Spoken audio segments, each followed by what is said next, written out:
우리 하나님께서 우리에게 주시는 말씀은 로마서 6장 12절로 마지막 23절까지의 말씀입니다. 그러므로 너희는 죄가 너희 죽을 몸을 지배하지 못하게 하여 몸의 사역에 순종하지 말고 우리의 무기로 죄에게 내어주지 말고 오직 너희 자신을 죽은 자 가운데서 다시 살아난 자 같이 하나님께 드리며 너희 지체를 의의 무기로 하나님께 드리라. 죄가 너희를 주장하지 못하리니 이는 너희가 법 아래 있지 아니하고 은혜 아래 있음이라.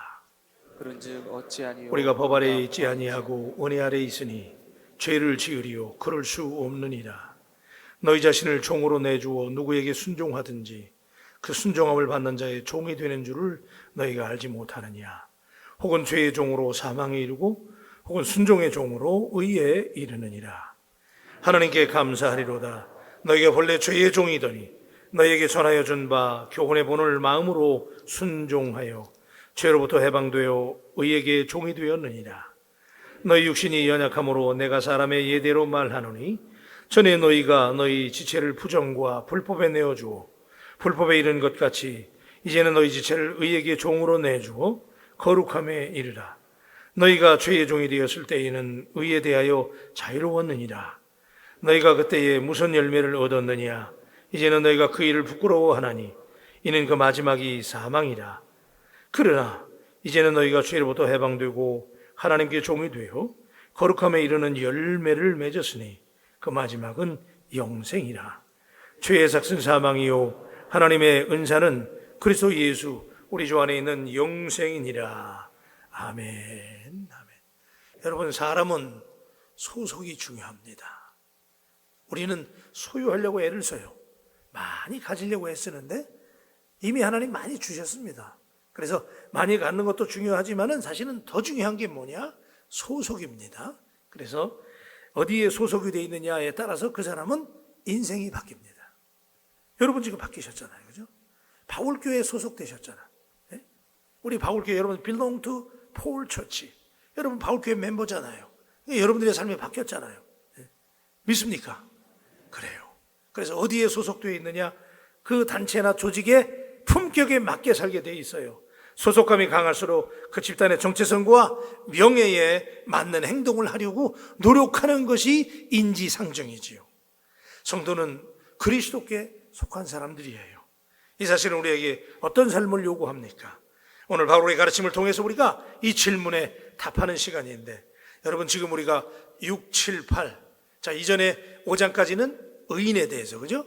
justification, 우리가 어떻게 의로워지느냐에 대해서 바울이 논증했다면, 지금 이 편지는, 이 로마서는 로마에 있는 크리스천과 유대인들과 이방인들에게, 그 당시 로마 교회는 이방인들도 있었고 유대인들도 있었으니까, 그래서 그들에게 율법이 할례가 구원의 조건이요, 구원의 퀄리피케이션이라고, 구원의 자격이라고 믿었던 그들에게 그렇지 않다는 거지요. 그죠? 구원이 아니고 오직 무엇으로? 믿음으로. 그죠? 네. 그래서 오직 믿음으로 구원을 받는다라고 바울이 논증했잖아요. 그래서 오직 의인은 믿음으로 말미암아 산다는 거예요. 그래서 예수 그리스도의 십자가의 구속을 믿는 사람은 하나님께서 의롭다 인정해 주신다. 그래서 우리가 의롭다 인정함을 받았기 때문에 그 믿음을 갖게 되면 우리가 다 영생과 구원을 얻게 되는 줄로 믿습니다. 자, 이 교리가 지금은 우리는 너무나 잘 알고, 우리는 뭐 종교개혁 이후에 믿는 개신교도들이니까 너무 잘 알지만 중세 이전까지, 1600년 이전까지만 해도 이 교리는 어마어마한 교리였어요. 이거 아무나 믿는 게 아니에요. 이거 한 번 말하다가는 그때까지 선행과 공적, 율법을 믿었으니까, 법을 믿었으니까 우리가 뭘 해야 되는 것이고 그랬단 말이에요. 그랬는데 종교개혁 이후에 오직 의인은 믿음으로 말미암아 살리라라고 그랬기 때문에 이것 때문에 어마어마한 핍박을 받게 되고, 그래서 우리 이름이 뭐예요? 프로테스탄트 아니야. 우리가 그 이름이 우리 별명이 된 거예요.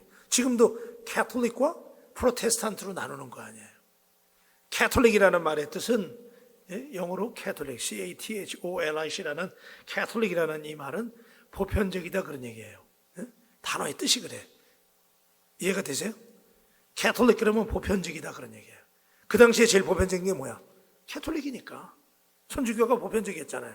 그래서 보편적인 종교 그러면 캐톨릭. 그게 지금 캐톨릭이에요. 그 보편적인 교에 대항을 해서 오직 믿음으로 구원받는다고 대항한 사람들이라고 별명이 붙은 사람들, 프로테스트 했다. 캐톨릭에 프로테스트 했다. 그래서 우리가 프로테스탄트가 된 거예요. 그래서 개신교도가 된 건데, 그래서 우리가 믿는 믿음의 핵심이 뭐예요? 오직? 그렇지. 이렇게 해야 새벽이라도 은혜가 된다니까, 나는. 네. 그래서 오직 믿음. 근데 이게 그때 이전까지는 함부로 믿는 게 아니었다. 그런데 자, 그렇게 해서 믿음으로 의롭다 함을 얻었으면 그걸로 끝나는 게 아니고, 거기서부터 그게 it's beginning이에요. 그건 시작이야. 이제 우리가 지금 뉴본 차일드가 된 거예요. 의롭다고 인정함을 받았기 때문에 이제 우리가 죄의 자식, 어둠의 자식이었는데 딱 가지치기가 돼서 잘라진 거 아니에요, 이렇게. 그래서 우리가 참 감람나무이신 예수 그리스도께 첫부침을 당했다는 사실을 믿으시면 아멘. 그래서 우리의 주인이 바뀌었잖아요. 그 전까지는 죄의 종이었는데 이제는 주님의 종이잖아요. 그래서 저와 여러분들은 담임 목사만 주의 종이 아니에요. 여러분들도 주님의 종님들이에요. 근데 종에다 님자 붙이는 건 좀 이상해요, 그죠? 그러니까 그랬을 때 여러분 이제 거기까지가 5장의 말씀이고, 오늘부터 이제 6장, 7장, 8장까지가 이제 우리가 의롭게 되었으면 어떻게 의롭게 되느냐라는, 그걸 우리가 성화라 그랬잖아요, 그죠? 그래서 기독교 신앙에서 가장 중요한 게 뭐냐면 믿음으로 의인이 되고, 의인이 된 다음에 그 다음 단계가 뭐, 의인이 되면서 그때부터 뭐가 시작이 되는 거야? 성화가 시작이 되는 거예요. 그리고 우리 성경교회에서 주장하는 성화의 마지막 단계가 영화입니다. 영화. 따라하세요. 영화. 그래서 영화라는 건 glorification이라는 얘기예요. 정말 하나님 나라가 직전의 단계. 그래서 그때는 정말 경지에 이르는 단계입니다. 나중에 제가 이제 성경 공부할 때 쭉 설명을 한번 또 드리겠습니다만은. 자, 그래서 오늘 우리가 짤막하게 오늘 이 말씀은 설명을 필요 없는 말씀이야. 이미 우리는 이게 상식이 됐기 때문에. 근데 그 당시에 로마에 있는 크리스천들에게는 이게 어마어마한 설명이었거든요. 이게 믿을 수가 없는 얘기야. 소속이 바뀌었죠. 우리의 소속이 전에는 죄에 속해 있었는데 지금은 주님께 속한 주님의 종님들이니까, 그렇게 됐으니까 이제부터 우리가 거기에 맞게 살아야 된다. 그래서 성화되어야 되는데, 자, 두 가지로 나눌 수 있는데 12절부터 14절하고 15절부터 23절까지로 문단을 나누세요. 그래서 딱 표시를 해두시고, 첫 번째 문단에서 말하는 거 12절부터 14절까지 말씀하시는 핵심은 뭐냐면 의롭게 살아야 된다는 거예요. 의롭게. 몰라서 못합니까? 우리 다 알잖아요, 이거. 의롭게 살아야 됩니다. 아멘입니까? 예수 믿는 사람이 의롭게. 바울은 사람이 신앙을 갖게 됐다고 해서 저절로 거룩하게, 자, 너희가 믿음으로 구원을 받았어. 그러면 구원을 받은 거 가지고 너희가 저절로 거룩하게 사는 게 아니라는 거야. 의인으로서 우리가 예수님께 속한 사람답게, 바울교에 속한 사람답게 살아야 되는 거예요. 예? 우리가 그런 얘기를 흔히 종종 예를 들고 여러분도 많이 들으셨지만은, 우리가 저 옛날에 유학 가기 전에 예비군 훈련 가면은, 예비군 군복 입고, 옛날에 군복 입고 이제 예비군 훈련장 가면, 아무리 내가 전도사라도 거기 가면 다 예비군이야. 예? 그러면 다들 거기 가면요 엉망입니다. 어? 막 그냥 땅바닥에도 굴르기도 하고 아무데나 막 앉고 막 그랬단 말이에요. 그런데 자, 주일날 신사복을 딱 입고, 예? 이렇게 말씀을 전하려면 내가 아무 데 가서 앉을 수가 없잖아요. 청중한 이 젠틀맨이 돼야 되는 거 아니에요. 마찬가지로 우리가 예수님께 속해서 신분이 바뀌었잖아요, 지금. 그러면 저절로 거룩해지는 게 아니라 그 신분에 걸맞게 살아야 된다는 거예요. 그래서 그걸 예증하면서 그리스도인은 새롭고 거룩한 피조물로 거듭난 존재이긴 하지만은 여전히 죄에 대한 욕망이 우리 속에 아직도 남아있다. 동의하시면 아멘. 자, 여기 우리가 꽃꽂이 했잖아요. 어제 제가 설명드렸죠? 이거 죽은 거예요, 지금요. 생물학상으로 볼 때는 이거 죽은 겁니다. 뿌리에서 잘렸잖아. 그럼 죽은 거예요. 근데 아직도 꽃이 피고 그린 색깔이 남아있잖아요. 저렇게 예를 들 수 있는 거예요. 우리가 잘렸어요. 그래서 예수님께 접붙임을 당했지만 여전히 우리 속에는 그 죄에 대한 그 욕망과 탐심들이 남아있다는 거지요. 그렇기 때문에 이것을 우리가 어떻게 해야 됩니까? 소속에 걸맞게 의롭게 제거하면서 살아야 된다는 거예요. 그러기 위해서는 적극적으로 자신의 몸을 하나님께 의로운 도구로 드리라는 거예요. 여러분을 누구에게 맡기냐에 따라서 인생이 바뀌는 거예요. 먹이를 무엇으로 주냐에 따라서 죄에게 먹이를 주면 죄의 종이 되는 거고, 성령님께 먹이를 주면 성령님의 종이 되는 거예요. 그래서 오늘도 이 두 가지 갈림길에 우리는 날마다 싸우고 있는데, 어제도 싸우고 오늘도 싸우잖아요. 오늘 싸우다가 진 사람들은 여기 못 나오신 분들이란 말이야. 아유, 갈까 말까 그러다가. 여러분, 늘 우리 인생의 귀는 이 갈림길이 있잖아요. 여러분, 늘 하나님 앞에 의의 도구로, 의의 병기로 하나님께 드릴 수 있게 되기를 축복합니다. 예, 이게 굉장히 중요한 얘기죠. 자, 12절 제가 읽을게요. 그러므로 너희는 죄가 너희 죽을 몸을 지배하지 못하게 하여 몸의 사욕에 순종하지 말라는 거예요. 그러므로가 뭐예요? 너에게 이제 거듭나고 의롭다 인정함을 받았잖아요. 그죠? Therefore, 그러므로 그 다음부터 이렇게 살아라. 그러면서 몸의 사욕에 순종하지 마라. 우리 몸은 육적인 사욕이 있단 말이에요. 그죠? Carnal instinction이라고 그래요. 이 육적인 욕망이 있어요. 다 있습니다, 그거. 그죠? 하나님 나라 갈 때까지 우리 그거 가지고 싸우잖아요. 그러면 그 몸의 사욕에 순종하지 말고 주님께 순종하게 되기를 뻔한 얘기지만 믿으시길 바랍니다. 주님의 말씀에 순종하자. 그래서 오늘도 새벽부터 그 정신무장을 해야 돼요. 그죠? 13절에 보니까 또한 너희 지체를 불의의 무기로 죄에게 내주지 말고 오직 너희 자신을 죽은 자 가운데 다시 살리신 자 같이 하나님께 드리며 너희 지체를 의의 무기로 누구에게 드려라? 하나님께 드려라. 자, 여러분의 라이프를, 저를 쳐다보세요. 여러분의 라이프를, 여러분의 몸을 하나님께 드리는 오늘 새벽이 되시기를 축복합니다. 자, 제가 다시 한번 할게요. 우리 새벽에 나오신 여러분들의 몸을 하나님께 드릴 수 있게 되기를 주님의 이름으로 축원합니다. 지금 여러분의 몸을 하나님께 다 드렸습니다. 하나님이 지금 도장 찍으시는 거예요. 야, 오늘 알았다. 다 이제 계약 끝났어요. 그래서 여러분 이제 우리는 오늘 반드시 이게 옵션이 아니에요. 이거는 우리에게 obligation이에요. 의무예요, 의무. 뭐냐면 오늘 우리가 내 마음대로 살면 안 되는 거예요. 그죠? 의의 도구로만 쓰일 수 있게 되기를 축복합니다. 근데 우리 문제는 뭐냐면 마귀의 도구로 쓰임받는데도 쓰임받는 걸 몰라. 마귀가 지금 우리를 주장하고 혈기내게 하고 육적인 본능을 따라 살게 만들고, 근데 마귀의 도구로 쓰임받으면서도 그걸 못 느끼는 게 심각한 거예요.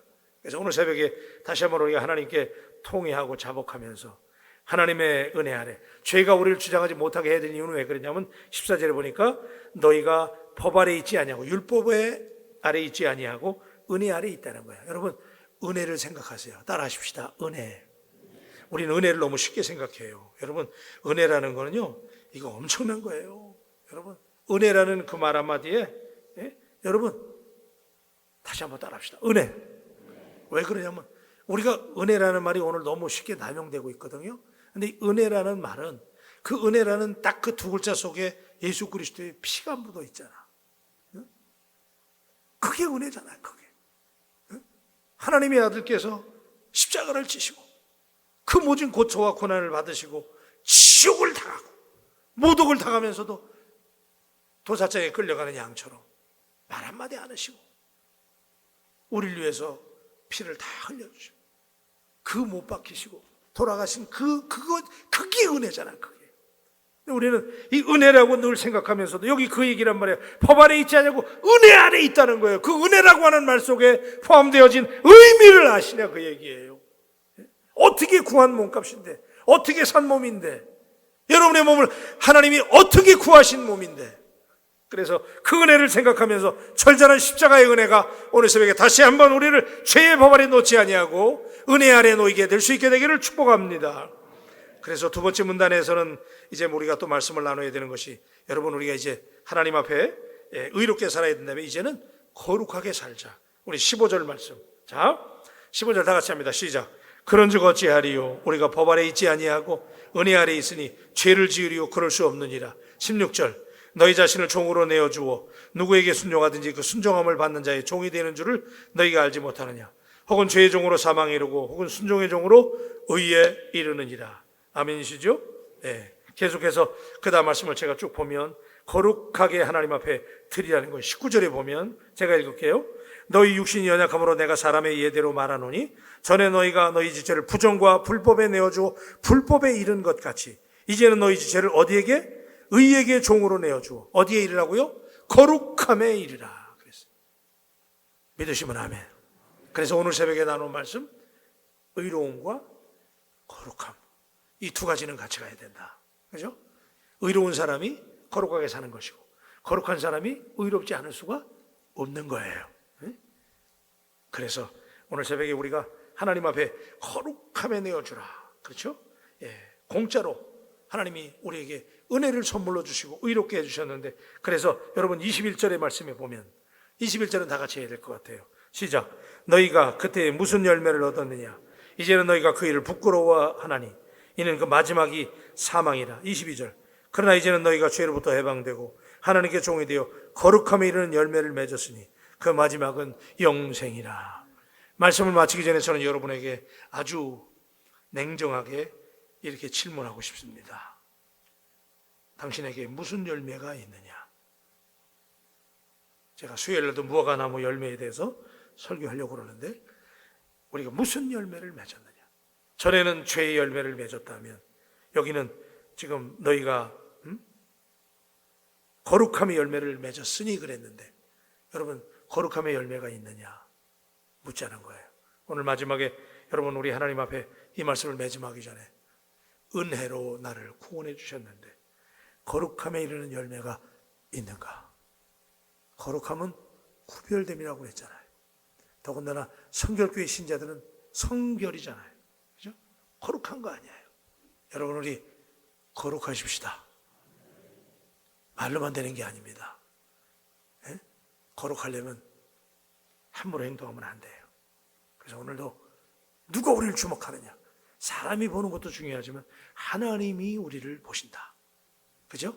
그래서 우리가 늘 좋아하는 말, 하나님 앞에서 오늘도 우리 거룩하게, 순결하게, 거룩하면 구별된, 세상과 구별되는, 타협하지 않는 그리스도인들이 되시기를 축복합니다. 기도하십시다.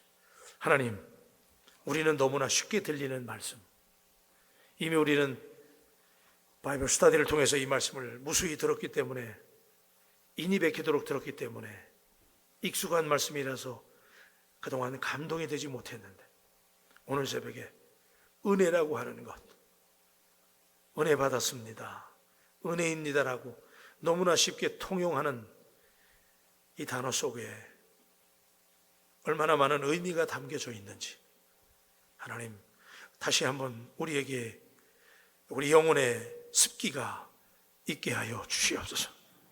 은혜 때문에 참고, 은혜 때문에 의로워지고, 은혜 때문에 거룩하게 되는 오늘 이 하루가 되게 하여 주옵소서. 예수님의 이름으로 기도합니다. 아멘. 우리 552장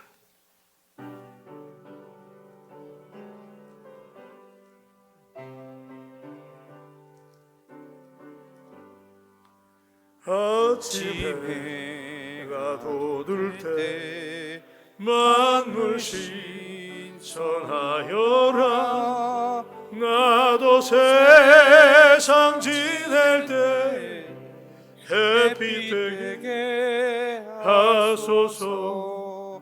주여 나를 도우사 세월 허송 않고서 어두운 세상 지낼 때 햇빛 되게 하소서.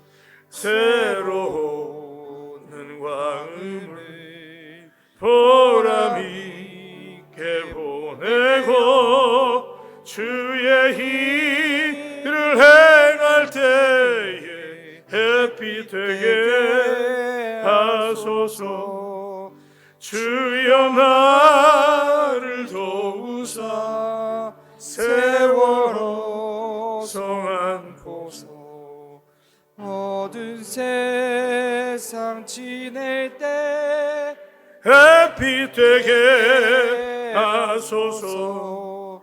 한 번 가면 안 오는 빠른 광음 지낼 때 귀한 시간 바쳐서 햇빛 되게 하소서. 주여 나를 도우사, 주여 나를 도우사 세월 허송 않고서 어두운 세상 지낼 때 햇빛 되게. 두 손 들고 기도합니다. 밤낮주를 위하여 몸과 마음을 드리고 주의 사랑 나타내 햇빛 되게 하소서. 주여 나를 도와주십시오. 주여 나를 도우시옵소서. 세월호 성안고서 어두운 세상 지낼 때 햇빛 되게 주여 나를 도우소서. 간절하게 주여 나를 도우시옵소서. 세월호 성안고서 어두운 세상 지낼 때 햇빛 되게 하소서. 아멘. 기도하십시다. 누구에게 소속되었느냐? 죄와 어둠에 소속되었던 우리를 주께서 은혜로 구원해 주셔서 주님께 소속되게 된다고 하는 것이 얼마나 황홀한 감격인지 잊고 살았습니다. 무감각해졌습니다. 그런데 하나님께서 오늘 다시 우리를 깨워주셔서 너희가 법 아래 있지 않냐고 은혜 아래 있기 때문에 이제 너희가 구별되어야 된다고, 의로워져야 된다고 말씀하십니다.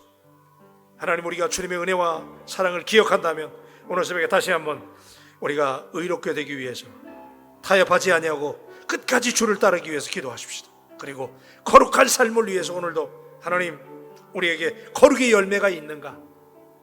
오늘이 내 인생의 마지막이라면 내가 주님 앞에 섰을 때 어떤 열매를 맺었는가? 우리가 하나님께 스스로 질문하면서 기도하시고 바울교회를 위해서 기도하십시다. 하나님, 우리에게 1,000명의 기도 사역자를 주시옵소서. 여러분들이 좀 권면하세요. 그래서 같이 나와서 기도하자고. 나오기만 하면 은혜가 되는 거예요. 그래서 이 자리를 채워야 됩니다. 1,000명의 기도 사역자가 되기 위해서, 또 우리 바울교회가 부흥되기 위해서, 담임 목사 위해서, 또 특별히 여러분 우리 원로 목사님 위해서 기도해 주시기 바랍니다. 노년에 우리 목사님 늘 평강하고 은혜 가운데 있게 하시고 우리 목사님 위로하시고 격려하셔서 하나님 원하시고 바라는 모든 선교의 소원들을 잘 이루실 수 있도록 목사님과 목사님의 가정을 위해서 기도해 주시길 바라고, 우리 장로님들과 우리 중직자들 위해서, 그리고 교육자들 위해서, 특별히 어려움 당한 우리 바울 가족들이 있습니다. 병원에 입원하신 분들, 또 직장 문제로 어려워하시는 분들, 특별히 우리 젊은이들 취업을 위해서 지금 참 어려운 때입니다. 우리 청년들을 위해서 기도하시고, 그리고 나라와 민족을 위해서 기도하십시다. 차별금지법 때문에 나라가 복잡합니다. 여러분 막아달라고 기도하시고, 이 시간 우리 다같이 주여 삼창하고 하나님께 소리내서 기도합니다. 주여! 주여!